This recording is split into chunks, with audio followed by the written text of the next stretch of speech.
we're going to start you right where you are. Where do you work right now? I don't. I'm actually gonna open my.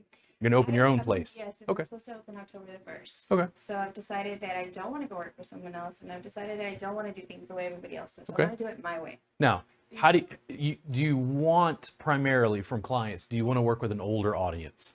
I want to work with not necessarily just older. I want to work with whoever needs the work, but I want to work more with pain management. Okay. And I mean, I don't mind the food relaxation stuff, but I prefer not to do it. But I'm not going to say no because right now it's just I'm starting, and if that's what's going to help me pay my bills for the time being, then that's what I have to do. The bills have to get paid. I understand that completely. And I'm starting. So I have to be open-minded about that. I'm not going to shut it off and be like, no, it's just, that'll be stupid on my part. At least I think so. And so that's what I want to do. But I want to help people manage pain. I'm not super focused on delivering massage. I'm super focused on pain management and mobility. And working at a chiropractor's office, they were coming in for a massage. I knew that. And the clients, eventually I was in a position where we had a mat in one room, a table in another. I would take the new client into the room with the table and start asking them questions. He'd be like a 300-pound guy, like a former linebacker. And he's like, I got this neck thing. And I'm like, yo, man, listen. When I got confident, I said, I can work with you on this table and we're going to get almost nothing done. Or we can go into that room across the hall with a mat and I'm going to hook you up. And they're like, I don't know. I'm like, I have 18 years experience in chronic pain management. Give me 5 minutes on that mat. And they're like, and if they tried to like squirm, I'd say, listen, do you want a massage or do you want to get better? Wow. How do you right now, how do you deal, what do you, when they tell you upper back and neck pain, what do you do for them? What's the first thing you do? They're on a table. I try to stretch first. How? The opposite direction. Who taught you that? That's awesome. So, and here's the thing. For me, I'm like overjoyed because here's what's going to happen. We're working our way back to massage school, and here's what I hope happens. Every goddamn school owner who mocks me and tells me that I'm lowering the bar for education, I want students to plop their ass down in massage school and say, I'm here because I want to study with Robert Gardner, because I've already been training them online for $7 a month. And then the school owner is like, God damn it, stop doing what that guy teaches. And I'm like, it's too late, bro. I have a thing called the internet and video production. My instructor got in trouble because whenever she would do the stretches, she got in trouble because they told her, no. Why? You were here just to do this. Yep. Swedish. Standardized curriculum. Down for the deep tissue. Yep. That's it. Like, so when I go to a school, chaos results. Yeah, and that's what happened with her. So she, because I throw a monkey wrench in the way they're doing things. Because here's what I would do. How many students did you have in your class? I think we had like 14 or 16. Yeah. I would literally walk in. If they gave me the floor, I would throw down a mat and say, okay, who's having problems? And like, me, my elbow hurts. I'm like, come here. I'd work on them for 30 minutes, make the class watch, and then make everybody partner up and do the same thing. And then I'd go from student to student to student to student. If I worked with them for 500 hours, they'd be some of the best body workers on earth. End of story. Because I would never stop using this. I would never stop educating them, showing them how to functionally work on things. But how good would they be at Swedish? Because I'm not teaching in core curriculum. Makes sense? I want you to go ahead. The hips generally. So take off your shoes. My daughter does ballet. And then lay down on your side. So do you normally put them prone? You said you stretch them. I'll put them both. Okay. So lay down on your side for me. Head on the. So put the side up. That's the most problematic. The one that hurts the most. There you go. And then I'm going to give her. Don't I have another blanket? Oh, the other ones must be in the car. We could just use these, but it's fine. So I'm going to give her a little bolster here because she might be here for a minute. I'm going to prop this leg.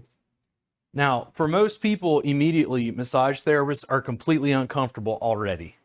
How many massage therapists use side lying? I don't know, but I didn't. Was it taught to you in core curriculum? It wasn't supposed to be, but yes. It was not supposed to be covered in core fucking curriculum. Oh my fucking God. And yes, I said F word multiple times. No. The thing is, I understand, and I want to be clear about this, like your instructor, I'm glad that she gave you some little extra pieces. Massage therapy, I didn't realize this when I started teaching, that massage therapists were not putting people on their side.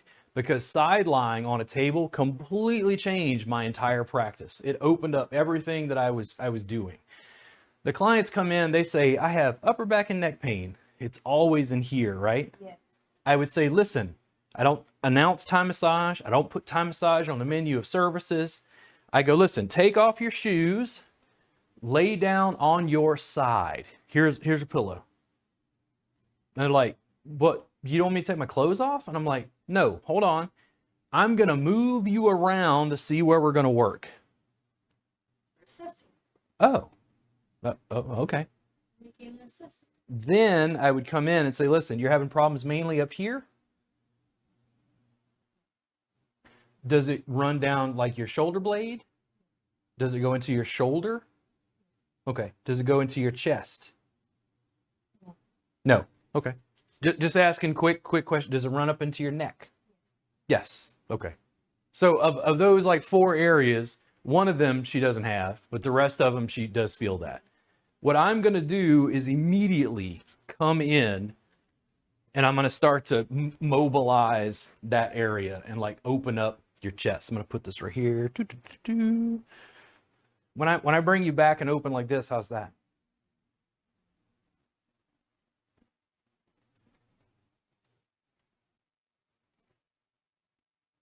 Is it accessing some of that stuff? Yes. And then when I come here and I push down, how's that? That feels awesome. That feels awesome. Great. Now, what I'm aware of is I'm a guy. I'm working on a woman. Your interaction with clients is going to be different gender stuff, right? I want to touch her just so she feels comfortable. And then I get one good, that feels great. And I go, great, because I want to do more of whatever felt great. So I'm going to come in and I literally, can you scoot forward for me just a little bit, just a hair? There we go. I want just enough room to be able to almost be like keister to keister. And the reason is I'm trying to prevent you from feeling like you're going to fall off the table. Lift your head for me. I'm going to scoot this forward so I've got some leg room. I'm going to take my leg out and now she can't fall off the table. I'm completely in position. I'm going to wrap my arm around right here. How's that feel? What did they teach you about passive body contact in school? Passive, where someone else says it.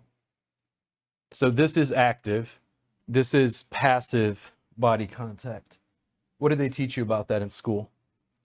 Are you supposed to make... Well, you're not supposed to like touch someone else. You're supposed to have your space.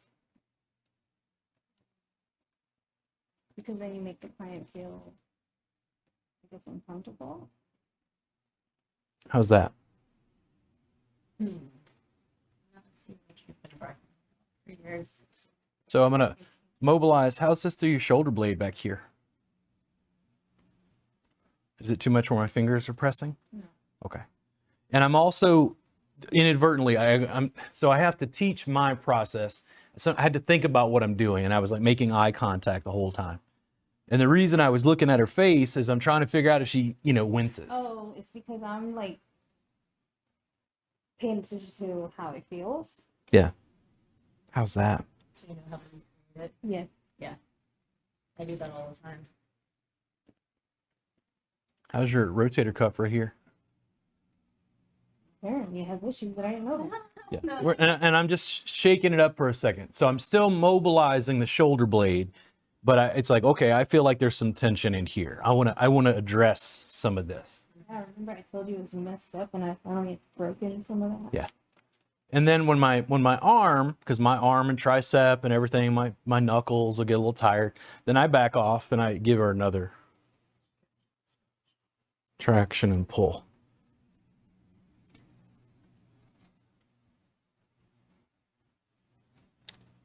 Is it too much where my fingers are right there? No. Okay. And then you still like pressure like up here? Okay. So I'm gonna change it up again just real fast. Because I didn't get, and everybody communicates different, by the way.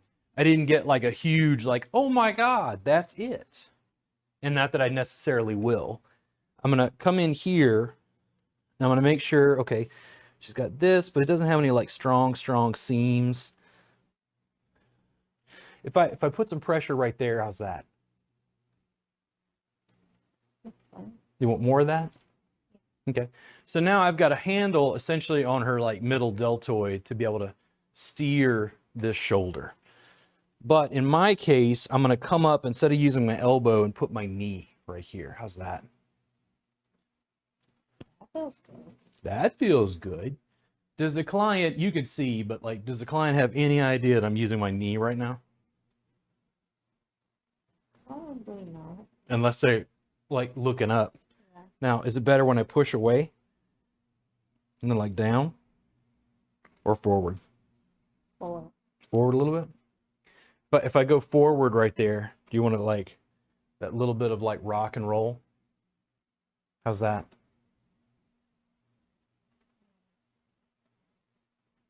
Is that better?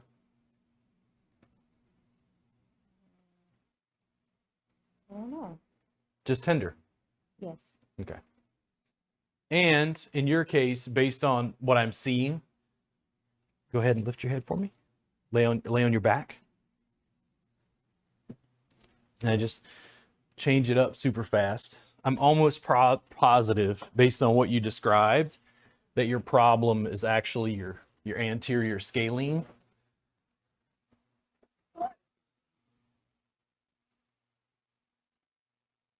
Ooh, Okay. Is that too much? no. Okay. So is that recreating, like, do you feel referred pain? In other words, It's going down my arm. okay, when it goes down your arm, does that feel familiar? Yes. Okay. What does it feel like? The pain that I was having. Yes. So how did I know that? And I knew this before I put my hands on you at all, by the way. How did I know that? Oh, you're a genius. Referred pain. No, I'm definitely not a genius. Definitely not a genius. Referred pain patterns.